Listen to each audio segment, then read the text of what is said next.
Coffee అంటేనే చాలామందికి పిచ్చి. అలాంటి కాఫీ ఆరోగ్యానికి ఎంతో మేలు చేస్తుందని ఇప్పటికే ఎన్నో పరిశోధనలు తేల్చాయి. తాజాగా యూరోపియన్ హార్ట్ జర్నల్లో ప్రచురించబడిన పరిశోధన ప్రకారం ఉదయాన్నే కాఫీ తాగే వ్యక్తుల్లో గుండె జబ్బులు చాలా వరకు తగ్గాయని, గుండె జబ్బులతో మరణించే ప్రమాదం తక్కువగా ఉందని తేలింది. రోజంతా కాఫీ తాగే వ్యక్తులతో పోలిస్తే వారికి మొత్తం మరణాల ప్రమాదం కూడా తక్కువ.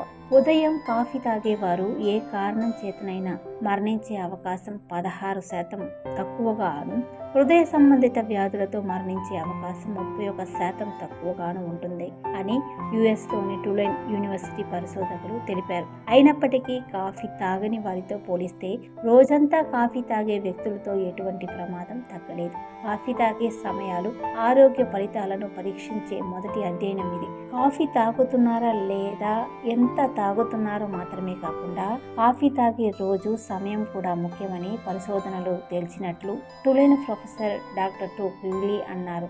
ఈ అధ్యయనంలో పరిశోధకులు 1999 నుంచి 2018 మధ్య 40,000 మంది పెద్దలపై డేటాను విశ్లేషించారు. ఈ బృందం 9 నుంచి 10 సంవత్సరాల వరకు మరణానికి గల కారణాల రికార్డులతో సమాచారాన్ని లింక్ చేసింది. ఉదయం కాఫీ తాగేవారు, మితంగా తాగేవారు అంటే 2 నుంచి 3 కప్పులు లేదా అధికంగా తాగేవారు 3 నుంచి 4 కప్పులు తక్కువ ప్రమాదాల నుంచి ప్రయోజనం పొందారని తేలింది. తక్కువ ఉదయం తాగేవారు ప్రమాదంలో చిన్న తగ్గుదలను, అలాగే ఉదయం పూట కాఫీ తాగే వారిలో గుండెపోటు సమస్య చాలా మటుకు తగ్గినట్లు పరిశోధనలు తేల్చాయి.